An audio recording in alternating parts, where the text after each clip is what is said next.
They said that on the night Rhaegar Targaryen was born, all the grief of Summerhall's fire breathed its last, and the future of House Targaryen drew in its first hopeful breath. History, or what many men remember of it, attributes a melancholy air to Prince Rhaegar, a soul shaped by harp strings more than swords, a man given to dreaming. But they do not speak enough of the sense of responsibility threaded through every measure of his existence. He carried the burden of prophecy, of bloodlines older than the Seven Kingdoms divisions, and he bore it all with quiet acceptance. Even the Mad King could not fully sunder him from the ideal of something better for Westeros. Had Rhaegar's personal yearnings swayed him differently, the land might have drowned in yet another spasm of war. But the gods, or perhaps chance, turned their hands and arranged events so that he never looked too long into the face of Lyanna Stark. Their eyes did not truly meet, not in that way that so many songs claim turns hearts to flame. Instead, on that fateful occasion at the tourney at Harrenhal, the moment that would have set all the kingdoms ablaze dissolved into something small and forgettable, a missing detail lost in the crowd's shuffle, a glance cast away at the wrong moment. An opportunity passed in the night.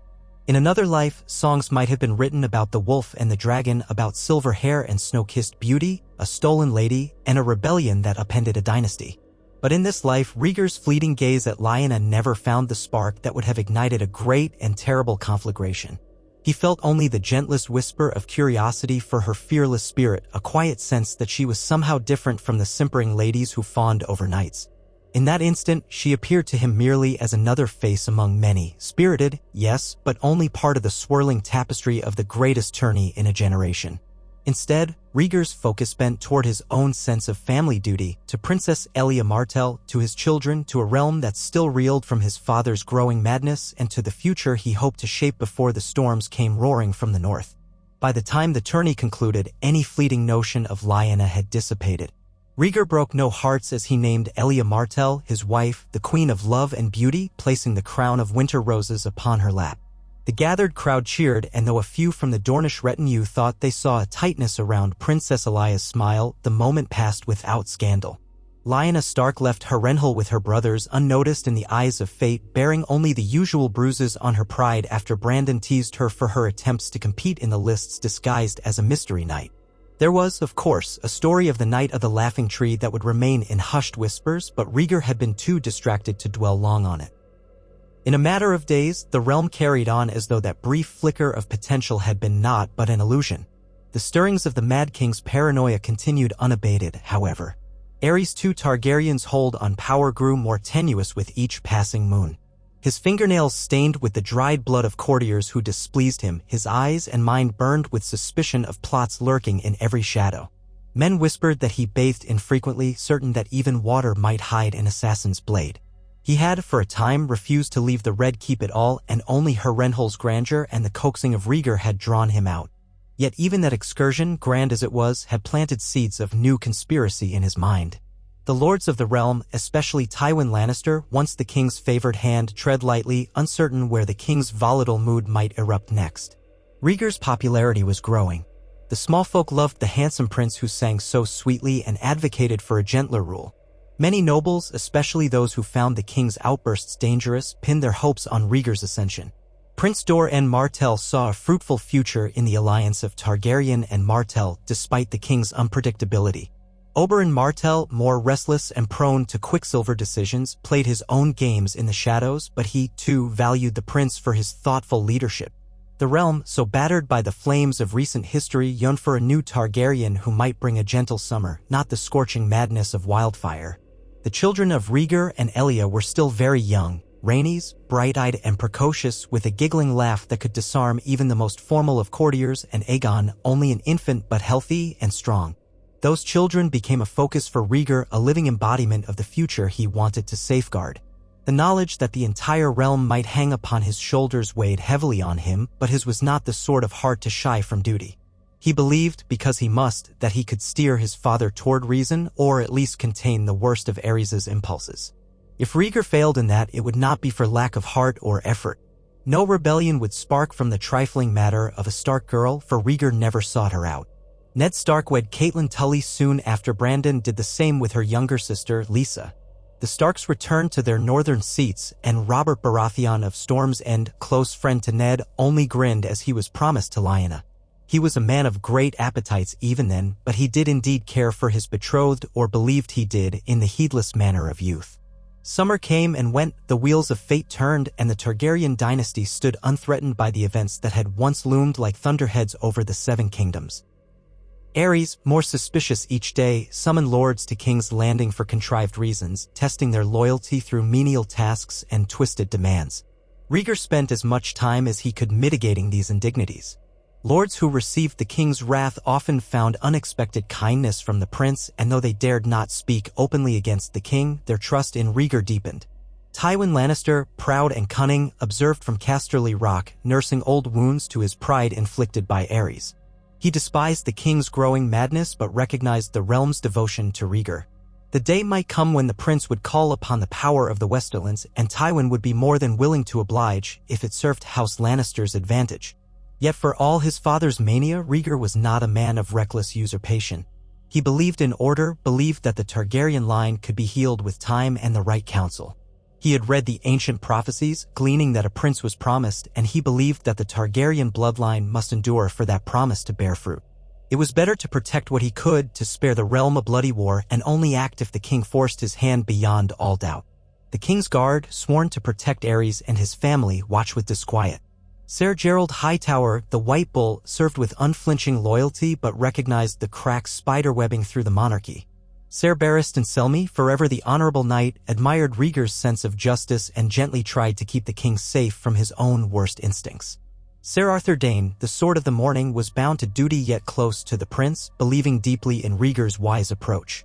They all performed a difficult balancing act, protect the king, who was dangerously unhinged, while quietly shepherding the realm's hopes in his son. It was in the year that followed Harrenhal that a shadow of true crisis darkened King's Landing. Aerys' suspicion fixed upon the houses of the Reach, suspecting them of plotting with Dorne. He believed the Tyrells, as Warden of the South, might be forging alliances to remove him. The allegations were wild, but they contained enough of a kernel of possibility to stoke the king's zeal. To prove their loyalty, he demanded the presence of Mace Tyrell and his children at the Red Keep, a seemingly benign invitation that felt more like a subtle captivity. Rhaegar, distressed, greeted Lord Tyrell with courtesy when he arrived, along with Ser Loras Tyrell, who was but a small boy at the time, and Garland and the rest of their household. The prince offered them every courtesy, assured them their stay would be comfortable, promised that the king merely wanted to ease tensions. In truth, Rhaegar tried to cool his father's rage with pleas for reason. Mace Tyrell was devoted, an easy man to mollify with compliments and respect, not some cunning plotter. But in those days, the king's mind twisted itself in labyrinths of fear that no mortal logic could fully penetrate. The stay lasted weeks, then months. Mace Tyrell grew restless and wary, yet he was reluctant to make any move that might be deemed treasonous. The king demanded lavish feasts that the Tyrells and Martells both were commanded to attend, forcing a veneer of amity among houses not necessarily opposed but certainly uncertain of the king's intentions. Rhaegar diplomatically navigated each event, sitting close to Elia but always offering a warm word to the Tyrells, the Martells, the Baratheons, or any other house forced to endure the king's court. In the midst of this gathering tension, rumors circulated that the king intended to name Rhaegar as the new hand of the king, supplanting the incompetent simpering puppet that Aerys had installed after forcing Tywin out. Yet the king vacillated, refusing to relinquish true authority. As the capital teetered on edge, Rhaegar found a soothing comfort in simple pursuits, reading the histories, playing his harp, spending quiet afternoons with Elia and his children. He tried to steel himself with glimpses of the life he hoped to preserve. The people deserved stability and kindness from their ruler, not the lash of paranoia. If only Aerys' mind could be coaxed to rest. But with each passing moon, his father's behavior grew more erratic, his nights filled with terror of usurpation. Whispers circulated among certain members of the small council that some decisive action would be needed, but none dared speak it openly. Regicide was a monstrous sin in the eyes of gods and men, and the potential for war hovered over every conspiratorial whisper. The tension came to a head when the king demanded a grand spectacle in honor of his reign, a new tournament in King's Landing. He insisted that the lords of every corner of the realm attend. It did not escape anyone's notice that the host of such a tournament so soon after Harrenhal's could only be a test of loyalty rather than a genuine celebration. Still, the call went out and the lords complied. Among those who answered the summons were the Starks. Lord Rhaegar had recently passed, so his son Brandon had taken up the mantle as Lord of Winterfell. Ned Stark, quiet and somber, followed his brother with a small retinue. They brought Lyanna, newlywed to Robert Baratheon, who was delighted to accompany his wife to a grand event. The Baratheons, the Tullys, the Aerys, even a delegation from Pike under Balon Greyjoy all converged on King's Landing. The city's narrow, filthy streets groaned under the weight of so many visitors. For some, this moment mirrored Harrenhal's grandeur. Others saw it as the king's last attempt to display an authority that had slipped through his fingers. Rhaegar saw it as a chance to keep the peace if he could quell his father's madness and show the realm a glimmer of true leadership. Perhaps old wounds might mend. When the festivities began, Aerys presided over them with wild eyes, seated high above the crowds in a specially built dais. The members of the Kingsguard stationed around him. Rhaegar and Elia sat near, a visible reminder of the Targaryen line's future. The opening ceremony was long, filled with the king's rambling speech about traitors and the power of House Targaryen. Yet to the crowd's relief, Prince Rhaegar took the stage afterward, delivering words of welcome. His voice, cultured and low, soothed some of the tension. He spoke of unity and history, of the proud traditions that had shaped the Seven Kingdoms. Even those who had come with dark suspicions in their hearts found themselves momentarily moved. Perhaps they dared to think the prince would be the balm that the realm so desperately needed. The justs began. Knights from across the realm competed. Familiar names soared. Barristan the Bold, the Sword of the Morning, Lannister men in gleaming golden armor, Redwine champions, and Tyrell bannermen. Robert Baratheon, thrilled for sport, unhorsed lesser opponents with ferocious glee, but his challenge ended when he faced a more experienced knight. Lyanna, watching from the sidelines, cheered him on, though she also teased him for letting too much ale hamper his reflexes. No eyes fixed upon her in undue wonder, except for the usual glances that befall a spirited young noblewoman. Rhaegar had eyes only for the anointed knights and for his father's shifting expressions. After the second day, as the lists narrowed, a hush fell over King's Landing. A messenger from Dorne arrived with news that the king interpreted as evidence of an uprising. The details were scarce, some minor lord refusing a tax collector's demands, but Aerys seized upon it as a sure sign that Dorne was plotting his downfall. In the safety of his private chambers, Aerys railed at Rhaegar, accusing the prince of colluding with his Dornish wife to unseat him. He demanded that Rhaegar disavow Elia to prove his loyalty. Rhaegar, stunned, refused in measured words. He tried to reason with the king, but the king only shouted about betrayal. Before dawn, the king instructed the city watch to bar entry to the Dornish who had accompanied Princess Elia. Rhaegar was awakened by Ser Barristan, who cautioned him that tensions were about to boil over. The prince rushed to find Elia, frantic to ensure her safety. She and her children were inside Maegor's holdfast, watched over by Ser Arthur Dayne and a handful of guards loyal to Rhaegar. The king's men, uncertain how to interpret conflicting orders, hesitated to breach the hold. War was close, swirling with a single violent spark in the making. Such a spark nearly came when Oberyn Martell learned that the king had all but taken Elia prisoner. The Red Viper was not a man to accept any insult meekly. He confronted the gold cloaks patrolling near the holdfast, a lethal glimmer in his eyes. Word raced through the city that Oberyn was prepared to spill blood. In the Red Keep's Great Hall, the king himself called for Oberyn's immediate arrest. Rhaegar intervened publicly, standing before his father's dais, refusing to yield. Ser Arthur, Ser Barristan, and Ser Jaime Lannister all stood present, uncertain if they would be called upon to strike down the prince or protect him. The entire court watched, hearts pounding. Rhaegar addressed the king before all assembled. "Your Grace, there is no Dornish threat. Allow me to speak with Prince Oberyn to quell whatever misunderstanding is at hand. My wife and children have always served the crown loyally." His voice did not waver, but the king's eyes glowed with fury. For a long moment, Aerys seemed poised to give the order for Rhaegar's arrest as well. Then something broke in him. Perhaps it was caution or a flicker of paternal regard that had not yet been wholly incinerated by madness. He relented and allowed Rhaegar to speak with Oberyn, but not without punishing someone. 2 of Elia's Dornish ladies were seized and accused of espionage. They were locked away as hostages, a savage little demonstration of the king's power. Quietly and firmly, Rhaegar diffused Oberyn's rage, reminding him that to strike now would doom Elia and the children. There would be no swift resolution if he antagonized the king in the midst of 1,000 lords. Oberyn, his sense of family and Dornish pride warring with his lethal temper, allowed Rhaegar to lead him away from the gates. The next day, the tournament's final rounds were held, albeit under a strained hush. Aerys watched from his dais with the twitching expression of a cornered animal. Rhaegar sat near him, eyes scanning the crowd for any sign of new unrest, heart pounding with the knowledge that a single misstep could open the gates of bloodshed. When the last night fell, the final victor was a relatively unknown face from the Westerlands, a tall man sworn to House Lannister. The crowd gave polite cheers, but no one truly cared about the result. They only cared what the king might do next. Aerys crowned the victor, then abruptly rose to address the gathered lords. His speech was an unhinged diatribe. He demanded renewed vows of fealty, raged about hidden traitors, and forced the principal lords to kneel before him in turn.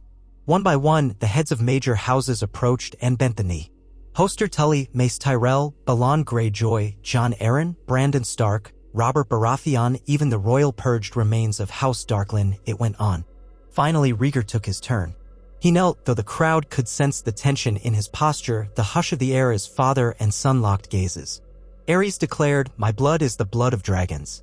My son is mine and will obey me." Rhaegar did not speak, only bowed his head in submission. The king ended with, "We are one house, one realm, unbroken by any foe. Let the fools who whisper otherwise cower in fear. The Targaryens remain eternal as the sun." The next day, the tournament was dissolved in uneasy relief. Lords hastened to depart King's Landing, many muttering that they would not soon return under such circumstances.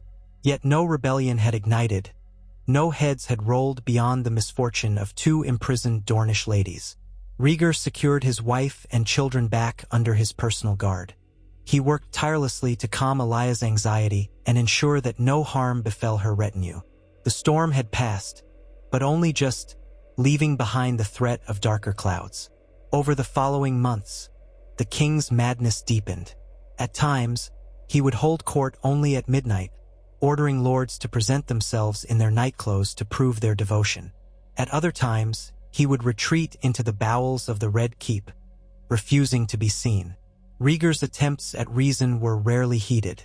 Courtiers walked on eggshells, never sure what fresh mania might prompt the king to demand floggings or worse. The small council was paralyzed. Some quietly looked to Rhaegar for direction, but the prince seemed torn between the imperative to protect his family and a lingering sense of loyalty to his father, believing that he must not betray Aerys. If the Targaryen line was to endure, Rhaegar wanted it to remain as unbroken as possible. Yet the realm was as tense as a drawn bowstring. In the Vale, Jon Arryn watched events with increasing concern, exchanging letters with men he trusted, among them Brandon Stark and even Tywin Lannister, though the latter was never straightforward in his correspondences. In the north, Ned Stark quietly prayed the realm would not tear itself apart. Lyanna, happily or not, carried on as Robert's wife, though she often teased him about his roving eye.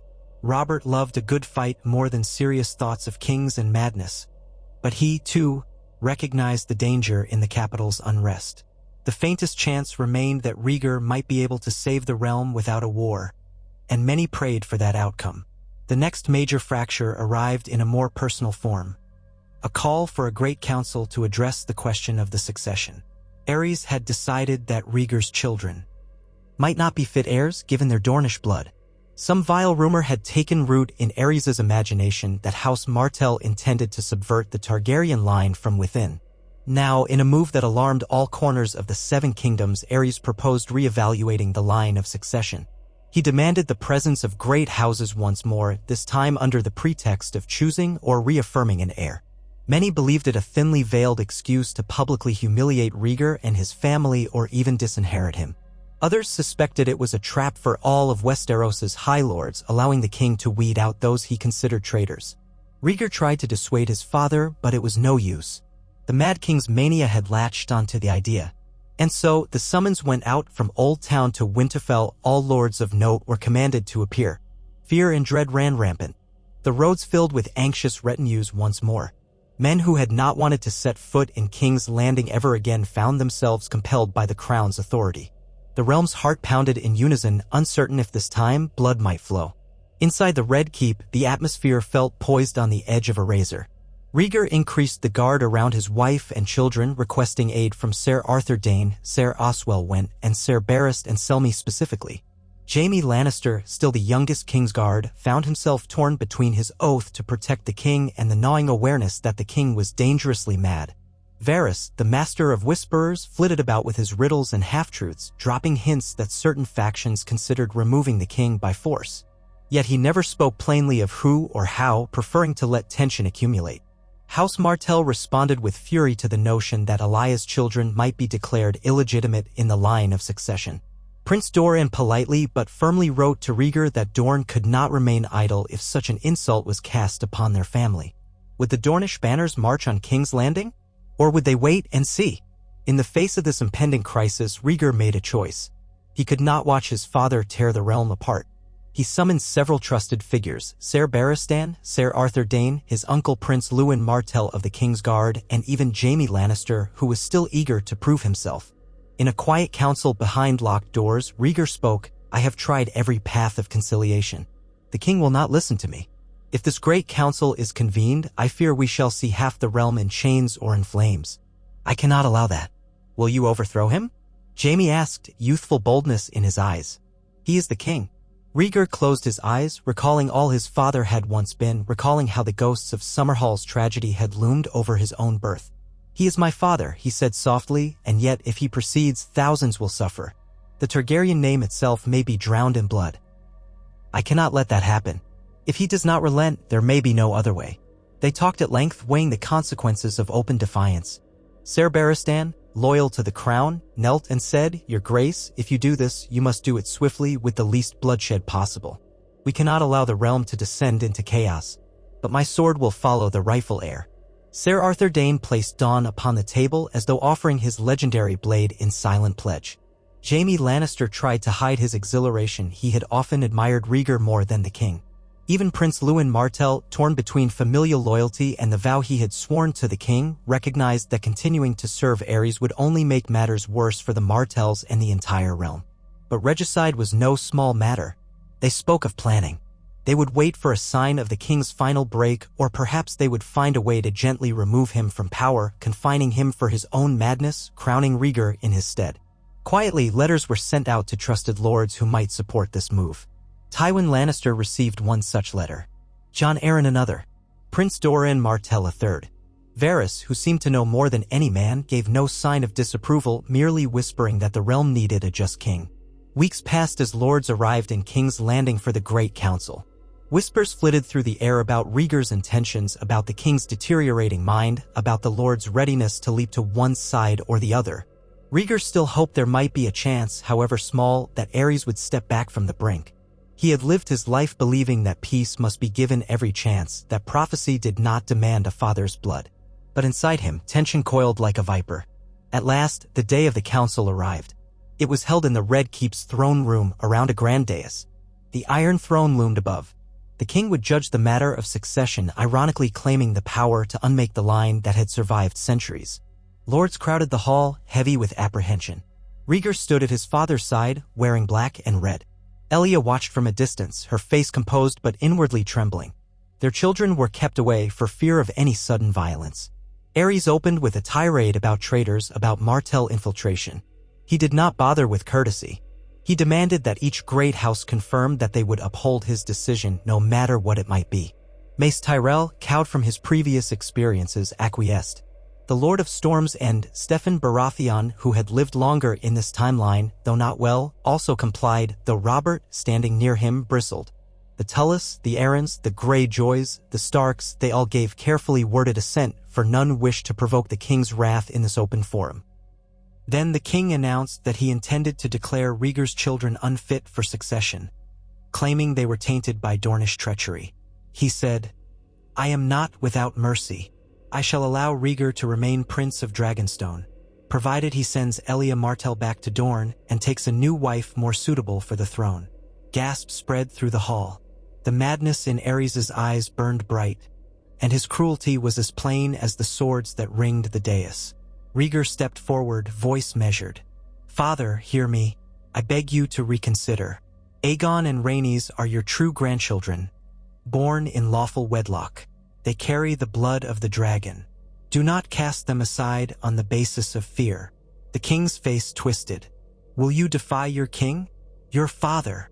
His voice was piercing, dangerously calm. You want my throne, do you not, Rhaegar? Everyone whispers how you would replace me. A hush spread. All eyes watched.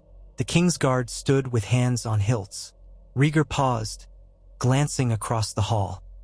He saw Tywin Lannister's calculating stare, Robert Baratheon's clenched fists, Ned Stark's stern gaze, Oberyn Martell's barely contained fury, and Doran's passive mask. He saw the silent plea in Elaya's eyes. He saw Barristan Selmy, so noble, and Arthur Dayne, who had pledged him loyalty beyond measure.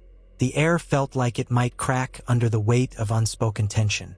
Your Grace, Rhaegar said, voice echoing. You have ruled the 7 kingdoms for many years. The realm has prospered in times past, but now stands in grave peril.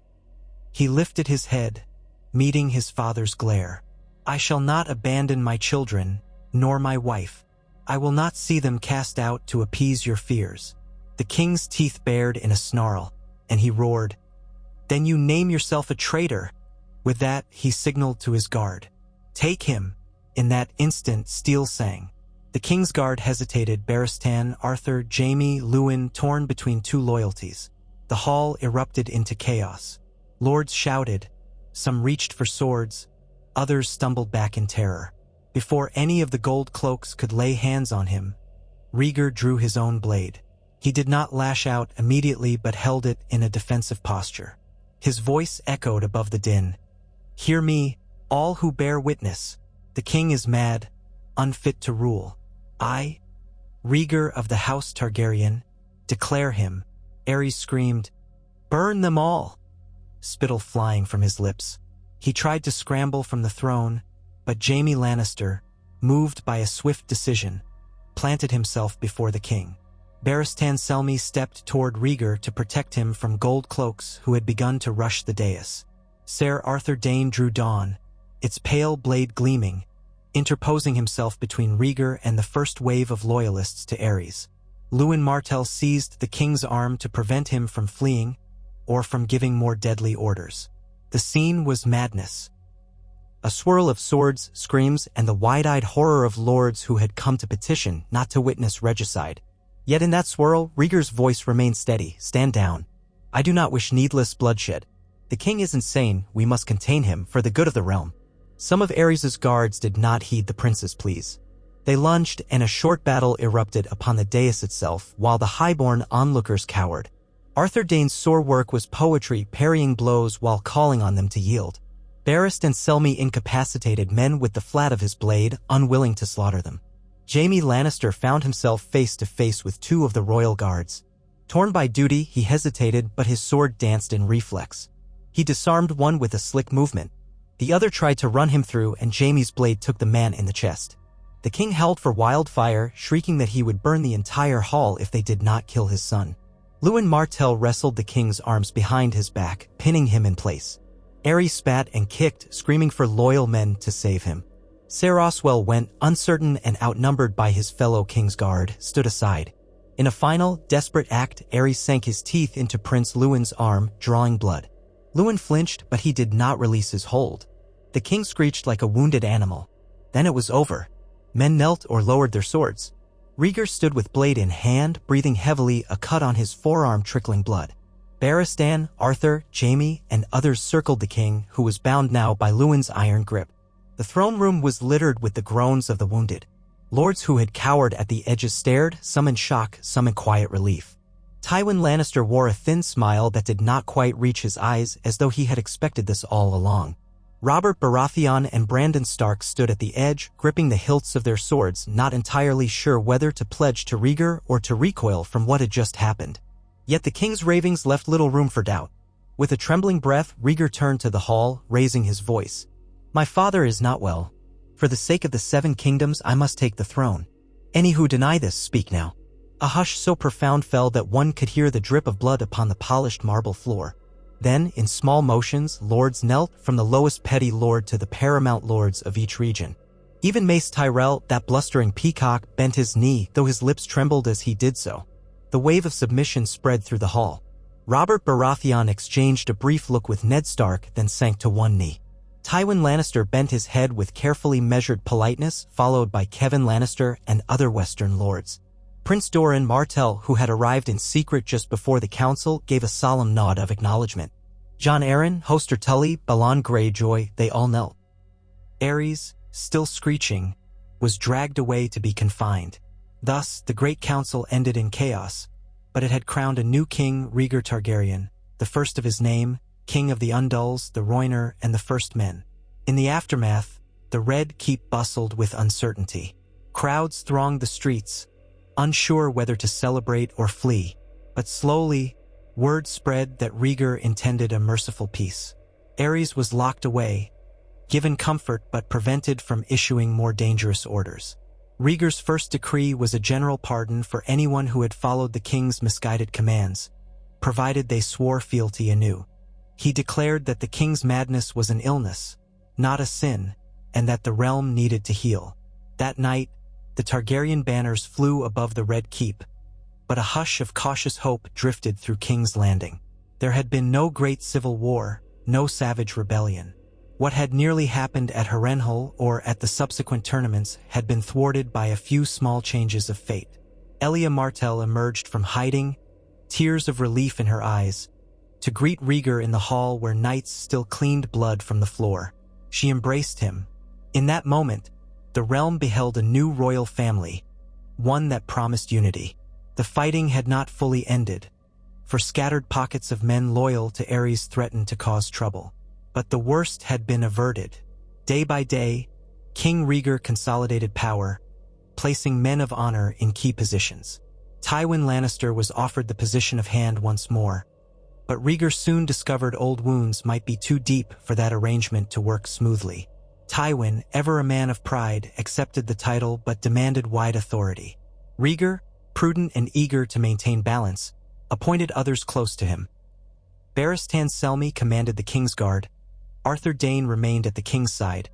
Prince Lewin recovered from his injuries and continued his duties. Varys stayed as Master of Whisperers. Littlefinger hovered on the periphery as a Master of Coin in training, and Pycelle remained as Grand Maester. Some rebellious loyalists to Aerys tried to conspire in the shadows, perhaps hoping to free the Mad King and restore him. Their attempts were largely futile. Under the new king, the realm's might was turned against them. One by one, these pockets of resistance were dismantled, either through negotiation or swift capture. A few of the more fanatical among them tried to set wildfire caches ablaze in the city, but the Gold Cloaks, aided by the Hound's keen sense for sniffing out trouble, Sandor Clegane had come into the Lannisters' service at this time, thwarted any major catastrophe. The city had suffered enough, and the gods seemed to show mercy by averting an inferno. In the north, Lord Brandon Stark watched these events with guarded approval. He had not wanted to see Targaryen rule continue, but after glimpsing the king's madness firsthand, he recognized that Rhaegar's coup was necessary. He wrote cordial letters to King Rhaegar, pledging the North's fealty in exchange for fair treatment. Rhaegar responded with warmth, confirming that the Starks' rights would be respected. Eddard Stark, quieter than his brother, held onto some reservations. He remembered too well that Targaryen madness had spilled the blood of innocents before. Still, Ned was not a man to push for conflict if peace could be had. And so, the North accepted Rhaegar's reign. Robert Baratheon, newly a lord in truth after his father's passing, also extended a wary hand of friendship. He would never quite lose his mistrust of Targaryens, but Rhaegar's gentle approach allayed some of his hostility. The days turned into moons and the realm gradually adapted to a new king. Rhaegar spent countless hours reorganizing the small council, hearing petitions, and seeking to redress the abuses inflicted by his father. Taxes were reevaluated. The faith of the Seven was consulted on how best to guide a fractured population toward reconciliation. The king and queen Elia began to tour parts of the realm, forging personal bonds with the nobility and the small folk alike. The presence of two bright children, Rhaenys and Aegon, endeared the family to the people. They were reminded of simpler times when heirs were a symbol of hope. However, the memory of Aerys' madness did not fade quickly. Some lords watched King Rhaegar with suspicion, worried that the Targaryen seed always carried the potential for madness. Others remembered how close the realm had come to erupting in civil war. The seeds of future unrest were certainly planted, but for now they remained seeds not yet sprouting into rebellion. Rhaegar's honesty, his proven sense of justice, and his refusal to commit needless atrocities gave him a degree of legitimacy that few could openly challenge. In Dorne, the Martells rejoiced at Lyanna's elevation. The scars of the king's insults lingered, but under Rhaegar's rule, Dorne was treated with respect. Doran Martell, relieved at the new order, quietly secured beneficial trade and political ties with King's Landing. Oberyn Martell, still fiery, took part in tournaments and skirmishes abroad, but also recognized that if Rhaegar reigned, at least his beloved sister was not threatened. That was enough for the time. Tywin Lannister, as Hand, proved efficient but demanded recognition for his role. The king, understanding the precarious nature of the alliance, allowed Tywin wide latitude in financial and administrative matters, occasionally overruling him in ways that sowed seeds of resentment. Tywin's children, Cersei, Jaime, and Tyrion, navigated the new court with varying degrees of success. Jaime remained in the king's guard, proud of his role in protecting a king he actually respected. Cersei eyed the possibility of a royal match, but Rhaegar was already wed and his children were too young for her. Tyrion, overshadowed by his siblings, found occasional solace in Rhaegar's library, discovering a king who valued learning. As the years slipped by, the Targaryen line remained unbroken. Aerys, locked in a tower of the Red Keep under careful watch, grew frail and wilder in his solitude. Some said he barely recognized the world, lost in fantasies of dragons and wildfire. The council debated whether it was merciful to keep him alive in that condition, but Rhaegar could not bring himself to execute his father. He believed that the line of Targaryen kings could only move forward if the past was not bathed in more blood than necessary. So Aerys lingered, a living ghost of an era best forgotten. Without a rebellion to tear the realm asunder, some forces that might have broken away or shaped new destinies remained contained. The Greyjoys, for instance, never launched a rebellion of their own, as they had no impetus to test the new king's strength. Balon Greyjoy's ambitions simmered, but he found fewer allies for a rebellious cause. The Riverlands under Hoster Tully enjoyed relative prosperity. The Starks, with Brandon at the helm, continued to hold the quiet dignity of the North, forging new trade routes under the king's reforms. The Tyrells, always proud, found themselves overshadowed by Dorne's close ties to the throne, but Mace Tyrell was mollified by courtesies and royal visits. The Vale, governed by Jon Arryn, remained stable and supportive of Rhaegar's regime. Beyond Westeros, Essos watched with mild interest as the Targaryens seemed to recover from near disaster. Travelers brought stories of King Rhaegar's mercy and sense of justice, tales of how the Mad King had been deposed without a widespread war.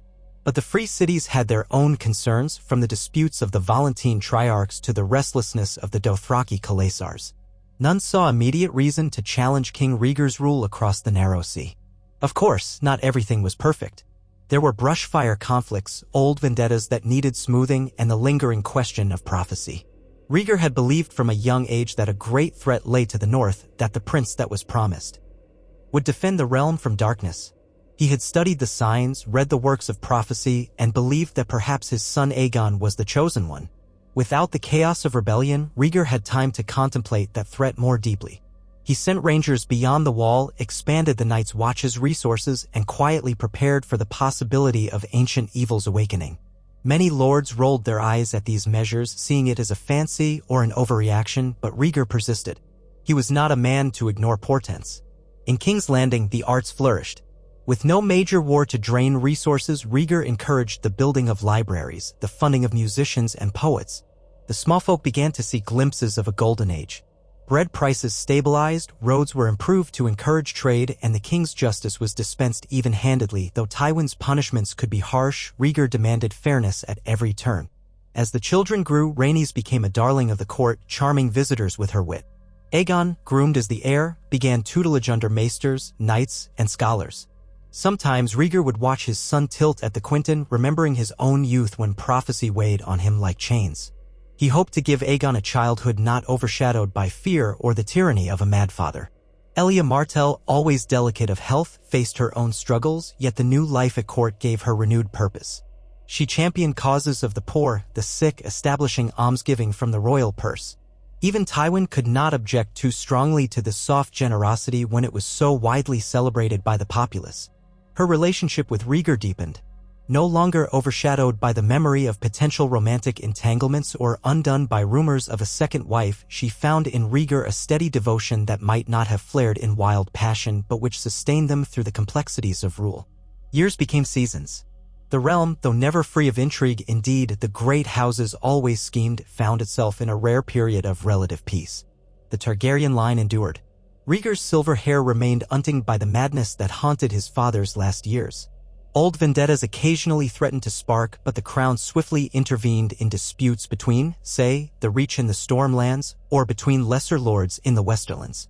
House Martell enjoyed increased influence, and Dorne thrived as part of the realm's new center of gravity. House Lannister never quite relinquished its dream of greater power, but Tywin's calculating mind saw more advantage in working with Rhaegar than against him. In time, the Mad King passed away in his confinement. Some suspected foul play, others believed he simply withered from the inside, consumed by his own madness. Rhaegar, hearing the news, closed his eyes and let out a long, trembling sigh. There was grief still. Even after everything, the king had been his father, a man undone by fear and paranoia, by perhaps the very Targaryen legacy that Rhaegar strove to master. There was relief as well, for it meant an end to that shadow. The funeral was a restrained affair, with only a handful of attendees. Rhaegar declared a day of mourning across the realm, but it felt more like the quiet final page turning on a chaotic chapter. Some believed that with Aerys' death, the final obstacle to Rhaegar's undisputed rule vanished. Others worried that the Targaryen madness might yet strike in another generation. But for now, King Rhaegar Targaryen guided the Seven Kingdoms with the wisdom gleaned from many close calls. He was no naive dreamer. He had nearly lost everything to war. He understood how swiftly fear could kindle the fires of rebellion. And so he ruled with compassion but also with the readiness to quell any spark of insurrection before it spread. Lyanna Stark, in this changed world, lived on as Lady Baratheon, bearing Robert's children in due course.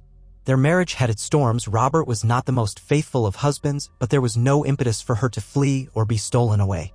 The North and the Stormlands remained allies by marriage, though Lyanna's spirit never fully embraced the southern feasting and intrigue that Robert adored. She yearned at times for the wide northern skies, a simpler life. Still, she remained far from the drama of King's Landing, rarely stepping foot in that city of daggers. The realm's bardic traditions turned to new songs, ballads praising the gentle justice of Rhaegar I, laments for the Mad King's final days, poems about the sword of the morning's white blade flashing in the throne room, odes to Alya's unwavering devotion. The name Lyanna Stark scarcely featured in these stories, for she was but a minor figure in the grand tapestry, overshadowed by the dire spectacle of a father's madness and a son's mercy. Even Robert Baratheon's own rebellious spirit found less fuel for discontent, so the warrior in him itched for battles that never came. He hunted boar and stags in the Kingswood, joined small skirmishes against bandits, and sometimes turned to drink and tavern wenches for excitement, but no grand war shaped his destiny, nor that of Westeros. As the years went on, the threat from the far north began to stir. Whispers of undead things, wights, and a looming long night trickled into the capital in the form of frightened reports from the Night's Watch. Under King Rhaegar's orders, the Watch was better funded than it had been in decades, its numbers slowly replenished by the king's decree that certain criminals might find redemption on the wall rather than a noose. The realm was still complacent. Few Southerners believed in ancient legends, but Rhaegar did not dismiss these tales. He quietly corresponded with Lord Stark, encouraging vigilance. He also confided in his closest advisors that the true test of his reign might not be with mortal kings or rebellions, but with something older and darker. Yet that threat had not fully materialized, and so the realm continued under the surface tension of half-belief, half-doubt. Those who had witnessed the day the throne room turned to chaos recalled how differently events might have gone had Rhaegar chosen conflict earlier, or had he never deposed Aerys. But fate had spun a kinder thread, and so the war that might have been known as Robert's Rebellion never ignited. The Starks were never drawn south in outraged fury over a stolen daughter. The Baratheons never called their banners to topple a mad king in a glorious fight. House Targaryen never burned in dragonfire or collapsed under the weight of the realm's hatred. And though the dragons themselves were long gone from the world, the blood of the dragon still sat upon the Iron Throne, forging a legacy that might endure until the true winter came. In private moments, King Rhaegar would sometimes take up his harp, plucking gentle melodies in a lonely solar, remembering the stories that had haunted his youth. He recalled how Harrenhal's tourney could have ended with him placing a crown of winter roses at a different woman's feet, how that single shift in destiny might have ended in a cataclysmic war. He thought of Lyanna Stark as a figure in the margin of a tapestry, someone who might have changed everything had their gazes locked for a moment longer. Instead, that moment was lost in the swirl of the crowd. And so, in the quiet hush of the Red Keep's corridors, Rhaegar let his music spill forth in melancholy notes that only he could hear, a testament to all that might have been, and to all that had been saved. Would the realm face new terrors, or the old darkness of legends? Could peace hold when the tapestry of so many houses was woven from ambition and pride? None could say, but the line of the Targaryens, for now, stood unbroken, a slender bulwark against the storms. Some believed the gods themselves had nudged fate's hand, that the realm might be spared from the conflagration of men fighting men, so they could unite against the greater evil that slumbered in the shadows of the far north. Others believed it was just chance, that the wolf and the dragon had simply never crossed paths at the exact moment needed to spark their fateful tragedy. In the end, the story that would pass into legend was that King Rhaegar, first of his name, deposed the Mad King without a realm-shattering war, preserved the lineage of Targaryens, and ushered in a period of relative harmony. Perhaps it would not last forever. Perhaps the seeds of future discord would blossom. But for a generation at least, the realm breathed easier under the silver-haired king and his Dornish queen, never knowing how close they had come to the fires of rebellion. And in quiet corners of Winterfell's great hall, or amid the storms of the Baratheon seat, sometimes an aging Lyanna might hum a tune that reminded her of a far-off day when a silver-haired prince had looked at her across the crowd, but had not truly seen her. Their stories had not entwined, and so Westeros was shaped by a gentler hand of fate. Still, if ever the cold winds rose and the darkness stirred, the realm might yet need the unity of dragon and wolf. But that is a tale for another day, a day shaped by living men and women, not by the unspoken possibility of a romance that never was. Under the rule of King Rhaegar, the Seven Kingdoms would stand together or fall together, their fates bound by a different tapestry of choice and chance. And so the realm remained, waiting quietly for whatever the next dawn would bring, guided by a king determined not to be the last Targaryen on the Iron Throne, but the first in a new and better age. In the weeks that followed Aerys' confinement, the Red Keep resonated with both relief and trepidation. King Rhaegar Targaryen, still acclimating to the Iron Throne, saw to the daily necessities of the realm with a solemn grace. He was not the sort to bask in glory. Quiet compassion, tempered by caution, defined his rule from the start. There was no triumphant parade, no lavish festival to commemorate his ascension, only the measured pace of a man determined to repair what madness had nearly destroyed. Many courtiers found this refreshing. At last, they had a king who seemed to care for more than his own grandeur. Others muttered that a monarchy needed theatrics and flourish. Rhaegar, when told of such complaints, would only offer a small, patient smile, replying that the realm needed wheat, not pageantry. Yet for all his measured calm, he worked at a frantic pace, for the realm's wounds were still fresh. The aftermath of Aerys' last outburst left many unanswered questions. Minor lords who had once curried favor with the Mad King now found themselves unsure where they stood. Gold cloaks loyal to the old order feared retribution. Certain members of the small council, who had privately benefited from Aerys' paranoia, attempted to hide or destroy incriminating records. Rhaegar's solution was direct. An immediate amnesty was proclaimed for all who had committed no violent treason in the final days. If they knelt now to the new king and pledged their swords anew, they would be spared.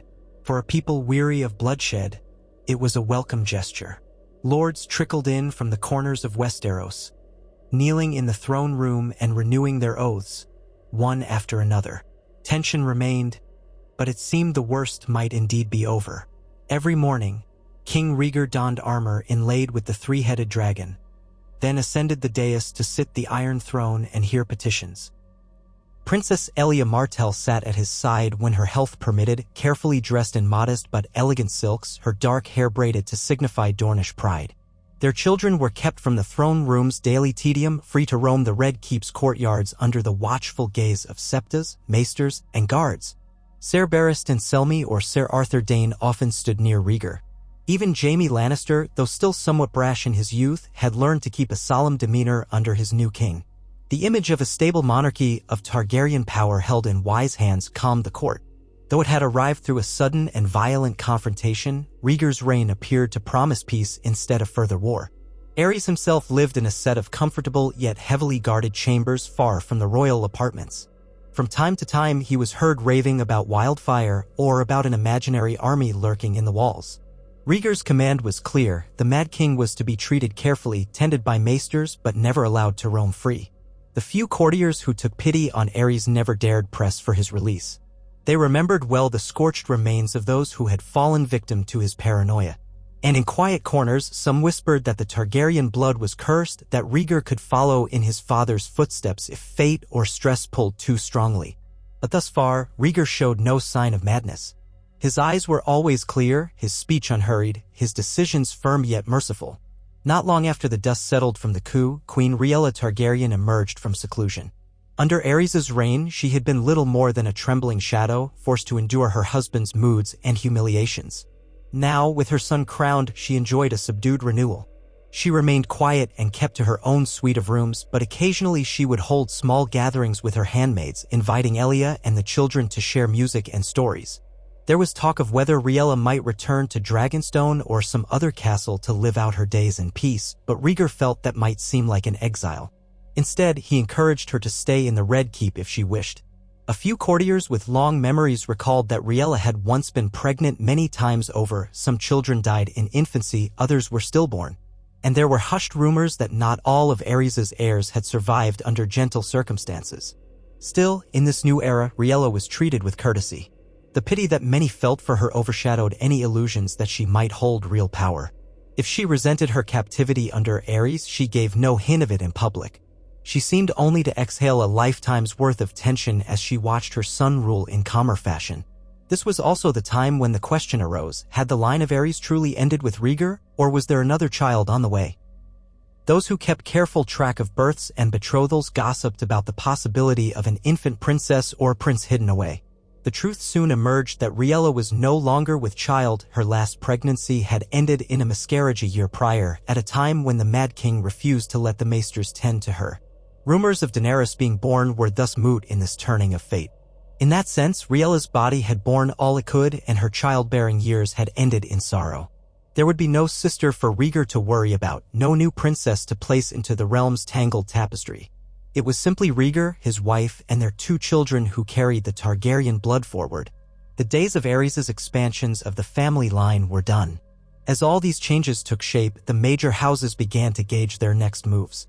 Tywin Lannister had already accepted the position of Hand of the King, though not without a certain edge of pride. Many recalled how Aerys had once dismissed him so cruelly, refusing to marry Rhaegar to Cersei and humiliating Tywin at every turn. Now that Rhaegar wore the crown, Tywin expected a measure of deference. He was not always subtle in how he wielded his authority. Rhaegar, for his part, recognized that Tywin's skill with coin and statecraft was invaluable. However, the king had no intention of letting his hand run the realm unchecked. More than once, Rhaegar overruled Tywin on points of justice or taxation, saying that the realm needed healing, not a heavy-handed approach. A small thread of resentment curled in Tywin's heart each time. Yet for the moment, he remained outwardly loyal, for his children served at the king's side as well, Jaime in the king's guard, Cersei as a lady of the court, and Tyrion lurking in the background with a mind full of books. Tywin's ambitions found enough satisfaction in closeness to the Iron Throne. If alliances advanced as he hoped, House Lannister would shine bright indeed. In the north, Lord Brandon Stark oversaw his domains from Winterfell. Without the spark of rebellion, life for the Starks took a calmer path. Brandon had wed Catelyn Tully soon after she came of age, forging ties to the Riverlands. Eddard Stark, quiet and thoughtful, managed the seat of Moat Cailin and oversaw his father's will in smaller matters. Lyanna Stark, still outspoken and wry, was now Lady Baratheon of Storm's End, though she sometimes missed the crisp winter air and the tall pines of her home. Robert Baratheon, for his part, entertained her with hunts and feasts, delighting in her presence when it suited him but showing the same roving eye that had caused friction in many a tavern. Even so, they had not quarreled bitterly enough to break. They were two strong spirits who seemed to enjoy sparring, verbally as well as physically, and if rumors were to be believed, their arguments sometimes ended in passionate reconciliations. At least, that was the talk of the Stormlands. Lyanna's role on the wider political stage was minimal, overshadowed by grander events in King's Landing, but she remained a symbol of the alliance between Baratheon and Stark. Jon Arryn, in the Vale, noted that the new monarchy brought relative calm to the roads and trade routes that wove through the mountainous passes. He kept up a steady correspondence with King Rhaegar, serving as one of the realm's voices of reason. Meanwhile, House Tyrell of Highgarden enjoyed renewed ties to the crown, though Mace Tyrell complained from time to time that Dorne received too many marks of royal favor. Still, with Princess Alya's presence as queen, Dorne's star inevitably rose. That annoyed certain Reach Lords who recalled old feuds with the Dornish. But no single grievance was large enough to spur armed conflict. The Tarleys, Redwynes, Hightowers, and other notable bannermen of the Reach mostly followed Mace's lead in carefully supporting the new king. Some found Rhaegar's gentler style a relief after the Mad King's tyranny. Others secretly wished for a ruler who might shower them with spoils. But there was peace, and the harvests were bountiful enough for them to swallow their pride. Months turned into a year, then two, and the realm gradually settled into the new order. King Rhaegar took pains to travel beyond King's Landing, to the Westerlands, where he visited Casterly Rock and assessed the region's gold mines in the company of Tywin and Kevan Lannister, to the Reach, where Mace Tyrell threw him a lavish feast in Highgarden's famous gardens, even to the Stormlands, where Rhaegar offered courtesy to Lord Steffan Baratheon's memory and reaffirmed bonds with the younger Robert. These royal progresses reminded the lords that the king was neither a recluse like his father nor purely a warrior or dreamer. He conversed easily with both highborn ladies and stable hands, inquiring about local conditions, taxes, banditry, and the mood of the smallfolk. He wanted to understand the realm he ruled, not from a dusty tower, but from the open roads. In most places, people lined the streets to see him, some timid, some excited, all curious. The silver-haired king with the harp soul who had displaced his own father was a figure of quiet fascination. Meanwhile, in King's Landing, Elia Martell oversaw charitable endeavors. She had maids arrange for food deliveries to the poorest districts. She urged the establishment of a new hospital for the city's endless stream of orphans. While some sneered that she was acting above her station, a queen's business was not normally to meddle in daily bread. Her warmth and humility won hearts among the smallfolk. Dorne, too, reaped benefits. Trade routes from Sunspear to King's Landing flourished, caravans carried Dornish wines and spices, and the stepstones became safer under the crown's increased attention to pirates. Prince Doran Martell traveled north less often, content to rule Dorne from Sunspear, but Oberyn Martell made frequent appearances at court. The Red Viper still had a taste for excitement, but with Elia secure in her seat as queen, his restlessness found outlets in tournaments and half-whispered intrigues that never quite turned lethal. It was said that Oberyn and Tywin Lannister regarded each other with mutual wariness at best. But Rhaegar's presence smoothed many potential rifts. Still, for all the new stability, the realm's deeper challenges could not be ignored. Rhaegar had not forgotten the old prophecies he once studied so fervently. He corresponded with the Citadel in Old Town asking for any new translations regarding the last hero, Azor Ahai, or the prince that was promised. The Archmasters responded in measured tones, neither confirming nor outright denying the significance of Rhaegar's own bloodline. Some younger maesters, more curious, dispatched ravens about possible sightings of strange creatures beyond the wall. The Night's Watch, bolstered by Rhaegar's reforms, sent word occasionally about walking corpses in the frozen north. Most lords dismissed these as wild tales told by scared recruits. But Rhaegar refused to discard them entirely. He had read too many ancient scrolls that spoke of the others and the long night. Quietly, he provided more funds to the Watch, ensuring their supply of food and weapons remained steady. He also encouraged certain minor criminals to take the black in place of execution, swelling the Watch's numbers just enough to maintain a presence along the wall's length. Jon Arryn and Brandon Stark helped facilitate these measures, seeing no harm in strengthening the realm's northernmost defense. Brandon, though more pragmatic than Rhaegar, respected the new king enough to aid him in this endeavor. If the north ever faced a threat from beyond the wall, the king's preparedness might prove a blessing. Meanwhile, the children of the realm grew older in parallel with the new order. Rhaenys Targaryen, lively and bright, took to dancing and the arts.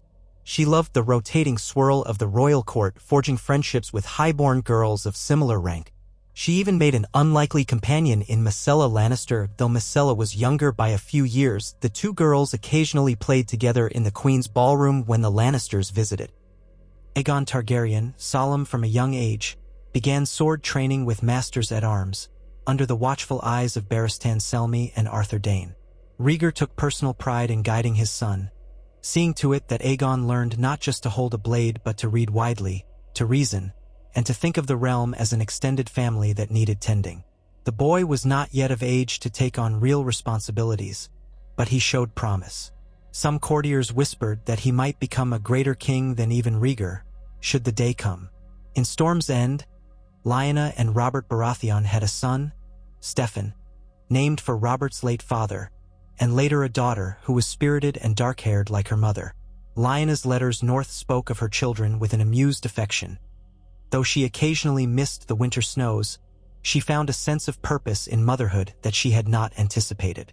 Robert, boisterous and loving in his own fashion, boasted about the strength of his heir, or about the girl's fierce temperament, fierce enough, in his words, to chase away lesser men. Though Robert still had his indulgences, he had not turned truly sour. The rebellious spark that might have flared in a war-hungry world found fewer reasons to burn. He was content enough to remain an influential lord with a well-fortified domain. The Greyjoys of the Iron Islands caused a few murmurs of concern when Balon Greyjoy's ambitions led to a small conflict at sea. Pirate fleets operating out of the Stepstones tangled with Ironborn reavers, and each blamed the other for raids on crown merchants. Rhaegar responded with measured firmness. He ordered the royal fleet, much improved after years of relative peace, to patrol the waters, ensuring no unauthorized raids on Westerosi ships. The king even sent several envoys to Pike, reminding Balon Greyjoy that the Iron Islands were sworn to the Iron Throne. Balon, bristling under this watch, quieted his men for a time, preferring to plot in shadows. But he was not fool enough to provoke a direct confrontation, not when Rhaegar's authority was so widely accepted and the realm's armies largely intact. Thus, another spark that might have ignited a war failed to catch. In the West, House Lannister's hold on gold and trade continued to enrich them. Yet Tywin's frustration mounted behind closed doors, for King Rhaegar refused to be a malleable puppet. On 2 occasions, Tywin had tried to exact harsh terms on minor lords who fell behind in taxes, only for Rhaegar to intervene, arranging repayment schedules and lenient settlements instead. Tywin felt that such mercy was a sign of weakness. He believed that lords who could not pay promptly should be punished or replaced. But publicly, he bowed to the king's stance. In the privacy of his chambers, however, he seethed. Cersei, nearly of marriageable age by then, eyed the prospect of wedding Aegon Targaryen in the future, but Rhaegar and Elia showed no eagerness to formalize such a betrothal. They seemed to prefer waiting until Aegon was older, or perhaps forging an alliance that would spread goodwill, not just consolidate Lannister power. This quietly rankled Tywin's pride. He had always believed a Lannister belonged beside the Iron Throne. Jaime, serving as a Kingsguard knight, was barred from marriage, and Tyrion's dwarfism made him an unlikely candidate for forging high alliances. So Cersei was Tywin's best hope for weaving his house into the royal line, yet Rhaegar politely kept the matter at bay. Meanwhile, events beyond the Narrow Sea also began to catch the king's attention. Rhaegar's network of informants, spearheaded by Varys, whispered of growing unrest in Essos. In Volantis, the old families were at odds with new triarchs. In Lys and Tyrosh, pirates and Sellsword companies were rumored to be massing for greater raids on Westerosi shipping. The Golden Company, a famed band of exiled knights and soldiers, had been spotted near the disputed lands. Though none of these developments spelled immediate trouble, Rhaegar was determined not to let Westeros be caught unawares. He instructed his master of ships, initially a Valerion, later replaced by a red wine, to strengthen alliances with key free cities that favored trade with Westeros. Subtle gifts and envoys created a sense that King Rhaegar was no isolationist. So far, the seeds of goodwill bore fruit. Pentos and Myr responded with courtesy, sending ambassadors to King's Landing. The king's court began to show glimpses of cosmopolitan flair, with Essosi merchants hawking exotic goods in the capital. Still, the threat of unscrupulous Sellswords or ambitious magisters lingered. Rhaegar believed that constant vigilance was better than waiting for a crisis. Amid this tapestry of politics and progress, new tensions occasionally simmered. The faith of the Seven, encouraged by the High Septon in Old Town, began to question certain Targaryen traditions. Though many believed the Targaryens had set aside the worst of their incestuous customs long ago, the faith had not forgotten how Aerys' mania and the dynasty's older crimes had once brought the realm to the brink of heresy. Some Septons quietly preached that the Iron Throne should be more subservient to the Seven. Rhaegar, devout in his own way, recognized the importance of the faith but could not bow to them entirely. A subtle dance ensued. The crown lavished gifts upon the starry September, while Rhaegar also insisted on reaffirming the Targaryen monarchy's autonomy. He had no desire to be a puppet of the faith. In response, the faith mostly accepted his generosity, for a Targaryen king who listened at all was better than a mad dragon who threatened them. Hostilities never bloomed, but uneasy tensions drifted in certain prayers and sermons. If Rhaegar's line ever took a turn reminiscent of Aerys, the faith would be less patient. The seeds of these complexities grew as the seasons turned. King Rhaegar, nearing a decade of rule, began to see threads of the future taking shape. Aegon reached the cusp of manhood, tall for his age, with a quiet poise akin to his father's. Rhaenys blossomed into a young lady of charm and wit, forging friendships with ladies across the realm. The king sometimes caught himself gazing at his children with an almost haunted look. He remembered how close Westeros had come to a cataclysmic civil war, how easily everything might have burned. The knowledge of that narrow escape shaped his approach to fatherhood. He taught them that the realm was an enormous living thing, requiring care and humility from its rulers. Elia, too, imparted her Dornish sense of pride and independence, never letting them forget that mercy must be balanced with strength. Beyond the royal family, the entire kingdom felt the cumulative benefit of these gentle but firm hands upon the reins of power. They were not absent tyrants. They were rulers who walked among their people and listened. Yet not even the best-intentioned rule can cure all ills. Poverty, banditry, and local feuds still flared in certain corners. In the Riverlands, pockets of outlaws roamed the dense forests. In the Westerlands, the mountains still hid robber knights who preyed on unwary travelers. In the north, there were always rumors of skirmishes with wildlings crossing the wall. And far away in the east, a gray chill was said to be creeping across the shivering sea. The maesters said the seasons showed signs of turning colder. Each winter, though typically mild or moderate, always threatened to become something far worse. These concerns weighed on King Rhaegar's mind as he convened councils to address the realm's future. At one such gathering, the king invited representatives from every major region: Stark, Tully, Lannister, Tyrell, Martell, Baratheon, Arryn, Greyjoy, to discuss measures for winter preparation. The meeting took place in the Red Keep's freshly refurbished council chamber, with a crackling fire in the hearth to ward off the autumn chill. Rhaegar presided at the head of the table, Tywin Lannister to his right, Doran Martell to his left, having come to King's Landing in place of his sister, who disliked long journeys. Brandon Stark represented the North, tall and stern in his bearing. He had grown more tempered than in his youth, bearing the responsibilities of Winterfell with a sense of dignity that might once have surprised his younger brother, Ned. Hoster Tully, aging and ailing, had sent Edmure in his stead. Mace Tyrell attended with a flourish of silks, muttering about the expense of feeding the entire realm in a severe winter. Jon Arryn sat quietly, his hair silvered with age, but his wisdom undiminished. Balon Greyjoy chose not to appear, sending a nephew instead, claiming illness. Robert Baratheon arrived with a jovial manner that soon gave way to restlessness. Varys fluttered in the corner, taking note of who spoke in what tone. Pycelle dozed now and again, and Littlefinger, a newer presence, kept his counsel with a sly, private smile. Rhaegar opened the discussion by acknowledging the cyclical nature of Westeros's climate. "The realm is large," he said softly. "Our summers can last years, our winters even longer. The maesters see signs that the next winter could be harsh. We must be prepared. Food stores, roads, trade routes, watchtowers, these matters touch every corner of the kingdom. It is our duty to ensure no region is left to starvation or banditry." Mace Tyrell puffed his chest.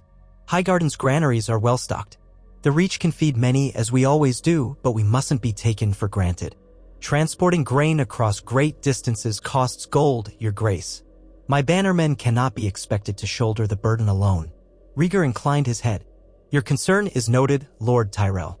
We shall discuss fair compensation for any surplus the Reach provides. We are all one realm. The North has pressing needs in the cold, as do the Vale and the Stormlands. I would see us cooperate with the Crown, aiding the costs where possible. Tywin Lannister's mouth twitched at that, for the Crown's treasury, though not empty, never pleased him when he had to disperse funds. Brandon Stark weighed in. Winterfell's stores are considerable, but the expanse of the North can be cruel. We have distant holds that rely on their own harvests. If the winter proves long, we will need southern trade to avoid famine. He paused. Yet we also have the question of wildlings. If winter grows harsh beyond the wall, we can expect more raiders crossing to steal food. Robert grinned wryly. Better to kill them at the wall than let them roam. My swords are ready if you need them, Stark.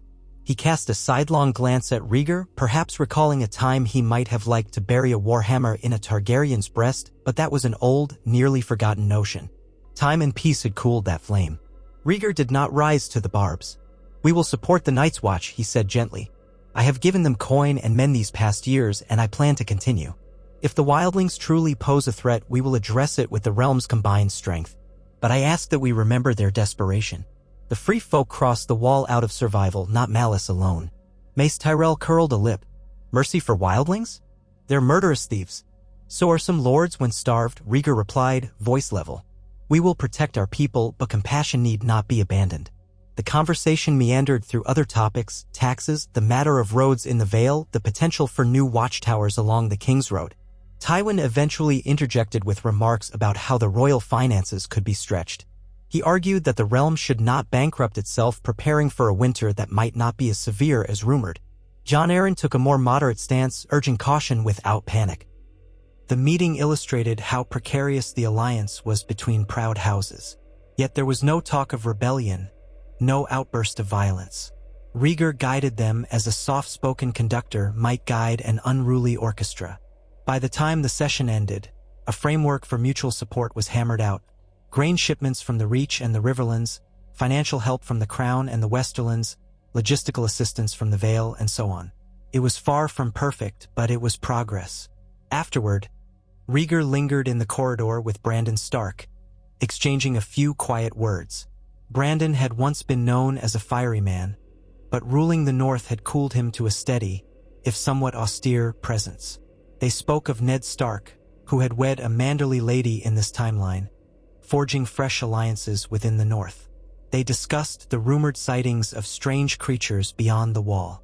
Brandon confessed that he believed the Watch was still prone to exaggerating legends.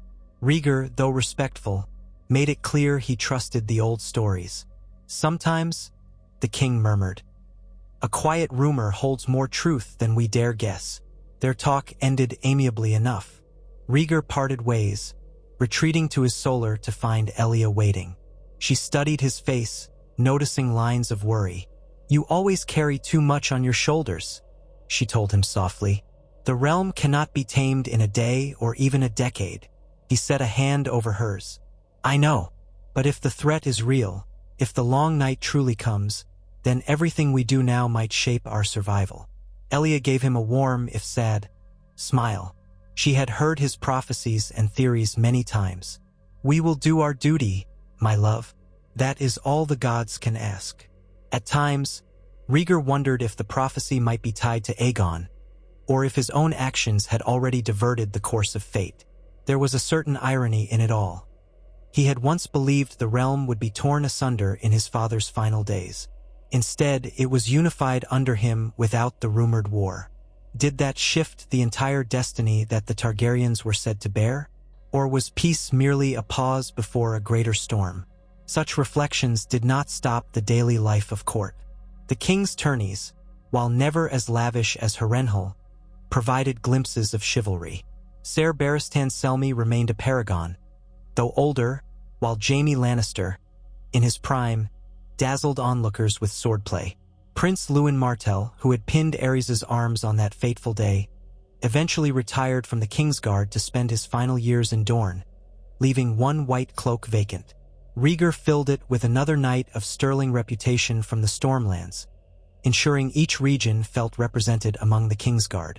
The blending of the realm's best knights under Rhaegar's watchful eye sent a message. The crown did not favor one region's champions above another's. From time to time, rumors of conspiracies bubbled up. Small pockets of discontented loyalists to the Mad King or unscrupulous lords who hoped to push the realm toward chaos. Varys's Whisper network was adept at unveiling such plots.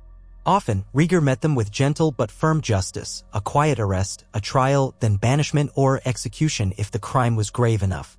Unlike Aerys, who loved public spectacles of punishment, Rhaegar showed little taste for gore. He delivered justice out of duty, not malice. Over time, the realm learned that his compassion had limits. He would not abide treachery.